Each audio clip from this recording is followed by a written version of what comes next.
এটা আমার জন্য খুবই আনন্দের যে আমরা আপনাদের সাথে সাক্ষাৎ করবার সময় পেয়েছি, সুযোগ পেয়েছি।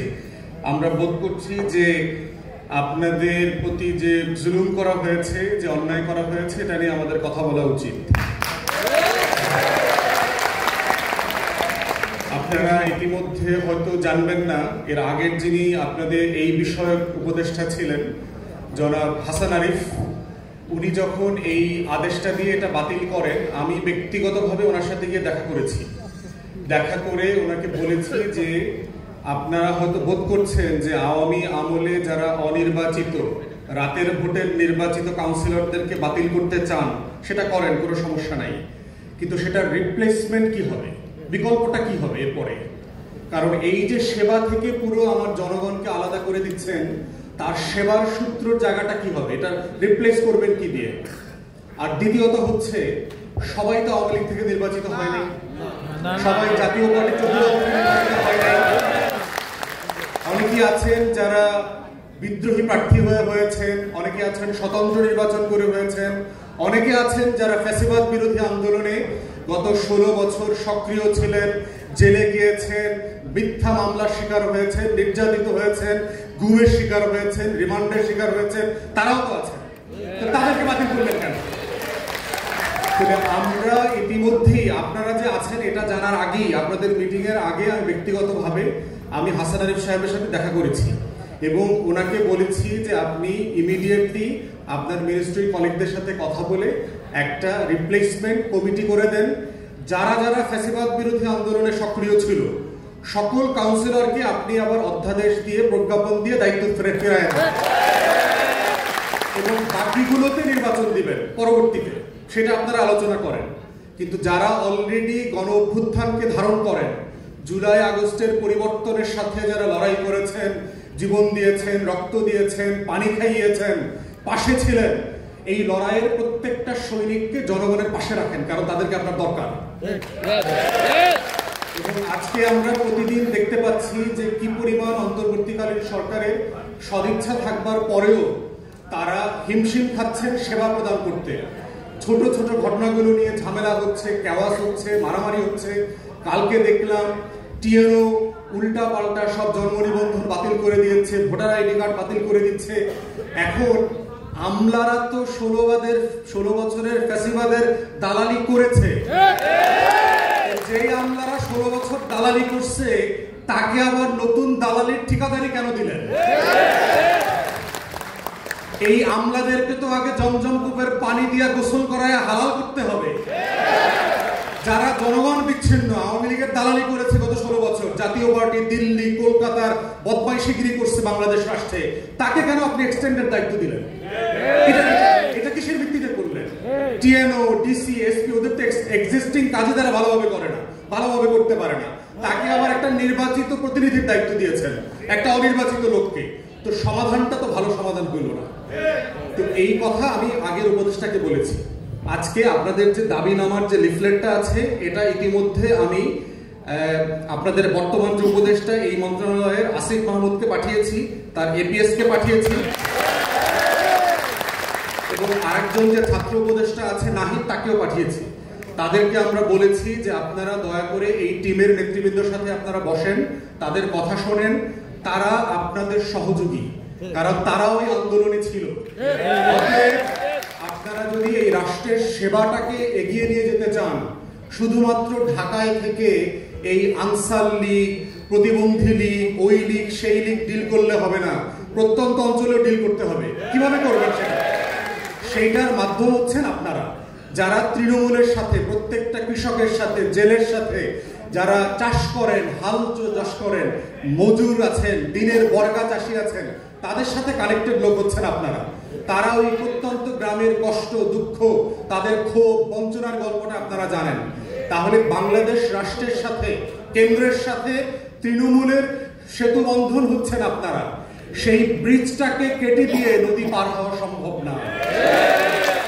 এই জন্য আমি ইতিমধ্যে আমার জায়গা থেকে এই লড়াইটা করছি। আমি আপনাদের পক্ষে আছি, এই লড়াইটার সাথে আমি যাব ইনশাআল্লাহ। এবং আরো যেখানে যেখানে আপনাদের পক্ষে কথা বলা দরকার, আপনারা হয়তো জানেন যে প্রত্যেক দিন আমি প্রেসে কথা কথা বলার সুযোগ পাই, আপনাদের এই লড়াইয়ের কথা, বঞ্চনার কথা, কষ্টের কথা আমি ইতিমধ্যে অনেক জায়গায় বলেছি এবং এটা আমি কন্টিনিউ বলে যাবো ইনশাআল্লাহ। আমি এই কথার বাইরে হচ্ছে সংস্কার নিয়ে একটু কথা বলি। বাংলাদেশে আমি যেহেতু একটা লম্বা সময় দেশের বাইরে ছিলাম, স্থানীয় প্রশাসন কিভাবে চলে, তার কাজ, এই কাজগুলোর ব্যাপারে আমাদের দেশে যথেষ্ট বোঝাপড়ার ঘাটতি আছে সরকারের। সরকার নিজেই জানে না যে স্থানীয় প্রতিনিধিদেরকে দিয়ে সে আসলে কি করাতে চায়। তাকে দিয়ে কি সে কেরানির কাজ করাবে না জনপ্রতিনিধির কাজ করাবে? তাকে দিয়ে কি সে ঠিকাদারি করাবে, গুন্ডামি মাস্তানি করাবে না দলীয় রাজনীতি করাবে? এইটা এখনো এই রাষ্ট্রে পরিষ্কার না। আমি যেহেতু ইউরোপে ছিলাম, আমি লন্ডনে দেখেছি যে আপনার স্থানীয় প্রশাসনের মৌলিক কাজ হচ্ছে দুইটা, একটা হচ্ছে সেবা আর একটা হচ্ছে রাজস্ব আদায়। আপনি এই সেবা এবং রাজস্ব আদায়ের কাজ করবার জন্য জনপ্রতিনিধিদেরকে যেভাবে ট্রেন করা দরকার, প্রশিক্ষিত করা দরকার, এই প্রশিক্ষণের আয়োজন আমরা কেন্দ্রীয় সরকারের মধ্যে দেখি না, কোনো চেষ্টা দেখি না, কিন্তু শুধু সমালোচনা দেখি যে হ্যাঁ স্থানীয় প্রতিনিধিদের আমরা টাকা দিছি, গম দিছি, লুটপাট হচ্ছে, চুরি হচ্ছে। ভাই, দিয়ে তো খালাস হলে চলবে না। আপনি এটা বন্টন বিতরণ, এই ভাই বোনরা যারা দিনরাত কাজ করেন, লজিস্টিক্স নাই। আমি ইউনিয়ন পরিষদ গিয়ে দেখছি আপনার গরু চড়ায় আসছে ইউনিয়ন পরিষদের চেয়ারম্যান, কারণ হচ্ছে তার আবার তাকে কম্পিউটারে কাজ করতে হইতেছে, তাকে মিটিং করানো লাগতেছে, হাল চাষ করতে হইতেছে। কেন কাজ করতে হচ্ছে? কেন আপনি তাকে ভালো ন্যায্য বেতন দিচ্ছেন না? এটা কেমন কথা? একজন জনপ্রতিনিধিকে তার এলাকাতে যদি বেঁচে থাকার মতো ন্যূনতম সম্মানজনক বেতন না দেন, তাহলে সে তো হাল চাষ করতে যাবে, অফিস বন্ধ করবে, সে মাছের চাষ করবে, সে পুকুরের ব্যবসা করবে, সে ঠিকাদারি করবে, গুন্ডামি বদমাইশি করবে, সালিশি করা, দুই পক্ষ থেকে টাকা দেবে। এটা কেন নেবে? তাহলে ওর খারাপ কাজের বদনাম আপনি করতেছেন, কিন্তু কেন সে খারাপ কাজটা করছে সেটা সমাধান আপনি করছেন না। এই জন্য আমরা দাবি করছি প্রত্যেক জনপ্রতিনিধিকে তার এলাকার আর্থিক বাস্তবতা বিবেচনায় একটা টেস্টিং করে তাকে ন্যূনতম সম্মানজনক মজুরি বেতনের ব্যবস্থা করতে হবে, এটা আমরা দাবি করছি। দ্বিতীয়ত হচ্ছে আমরা প্রত্যেকটা কাউন্সিলর এবং ইউনিয়ন পরিষদে, সিটি কর্পোরেশনে দেখেছি যে সরকারের পক্ষ থেকে সাফিসিয়েন্ট মানে যে জনবল দরকার ওনাদেরকে সেবা দেবার জন্য, এই জনবল আমরা দেখি না। আমরা দেখছি ইউনিয়ন পরিষদে একজন কেরানি আছে, দুজন পিয়ন আছে। আরে ভাই, সে হাজার হাজার লোক ডিল করে, আপনি তাকে ওই কেন্দ্রীয় সরকার থেকে তৃতীয় শ্রেণীর কর্মকর্তা কর্মচারীদেরকে দিবেন না? তাহলে সেই প্রশাসনটা সে কিভাবে চালাবে? আপনি আইনে বলে দিলেন তার 29টা কাজ, তার 30টা কাজ, তার 33টা কাজ, 33টা কাজ সে কি হাল চয়ে করবে? এটা প্র্যাকটিক্যাল? তাহলে এই মানুষগুলো দিন রাত ফোন ধরা লাগে, মানুষের বাড়িতে যাওয়া লাগে, বিপদ আপদে পাশে থাকতে হয়, নৌকা পাড়ি দিতে হয়, সাইকেল চালায় দিতে হয়, রাস্তা ভালো না, নিরাপত্তার বিষয় আছে। এত কিছু বিবেচনা করবার পরে তাকে আপনি বেতন দিচ্ছেন না, সুযোগ সুবিধা দিচ্ছেন না, জনবল দিচ্ছেন না, লজিস্টিক্স দিচ্ছেন না, ভালো অফিস নাই দেখলাম অনেক জায়গাতে, ভাঙ্গা চূড়া টিনের ঘরে বসে বৃষ্টির সময় পানি পড়ে, তারপরে ইঁদুর দৌড়াদৌড়ি করতেছে, এরকম অফিস আমি দেখে আসছি বাংলাদেশের বিভিন্ন জায়গায়। তাহলে আমরা যদি এই রাষ্ট্রটাকে রাষ্ট্র বানাতে চাই, তাহলে এই যে আমার দায় এবং দরদের ভালোবাসার যে মানুষগুলো যারা গ্রামে থাকেন কিন্তু কম বোঝেন, কত কম বোঝে আপনারা কদিন আগে দেখেছেন না যে চাঁদপুর, মুন্সিগঞ্জ, বিভিন্ন বস্তি থেকে, মানিকগঞ্জ থেকে একটা চিরকুটে লেখা দেখছে যে ঢাকাতে শাহবাগে গেলে তাকে 50,000 টাকা দিবে, 1 লাখ টাকা দিবে। মানুষ আসছে না, হাজার হাজার মানুষ আসছে না ঢাকায়। তাহলে এই মানুষগুলো তো আমার মানুষ, আমার মা, আমার চাচি, আমার খালা, আমার ফুফা, আমার কাকা, আমার গ্রামের মানুষ না? এই মানুষগুলোর বুঝ কম, কিন্তু আমি তাকে কি করবো? আমাকে তাকে ভালোবাসে আগ্রায় রাখতে হবে না? তাকে তো আবার উঠানে গিয়ে বুঝাইতে হবে যে মা, খালা, বোন, এই লিফলেট দিয়ে ঢাকাতে কেউ টাকা দিবে না, দিতে পারে না। তা আমরা অন্তর্বর্তীকালীন সরকারকে বলছি যে আপনারা ছাড়া এই কাজটা ওনারা কিভাবে করবে? এই যে লিফলেটটা যে একটা ডজি বাটপারি, এই কাজটা বোঝানোর জন্য তো আপনার গ্রামে গ্রামে লোক দরকার, উঠান বৈঠক দরকার। এই কাজটা করবার জন্য তো এই মানুষগুলোকে আপনার পাশে থাকা দরকার।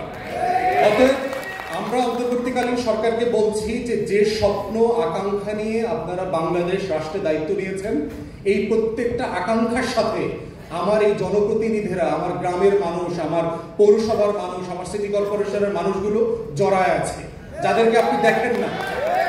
যারা প্রেসে দেখেন না, মিডিয়াতে দেখেন না, তাদেরকে ছবিতে দেখেন না, কিন্তু তারা নীরবে দিন রাত কাজ করে যায়। তাদের কাজের বিবরণীগুলো কোনো গণমাধ্যমে আসে না। অতএব এই না আসা মানুষগুলোর গল্পের কথা, কষ্টের কথা আপনাদেরকে বুঝতে হবে। আপনাদেরকে আমরা হাওয়া খাওয়ার জন্য ওখানে বসাই নাই, এটা মাথায় রাখতে হবে।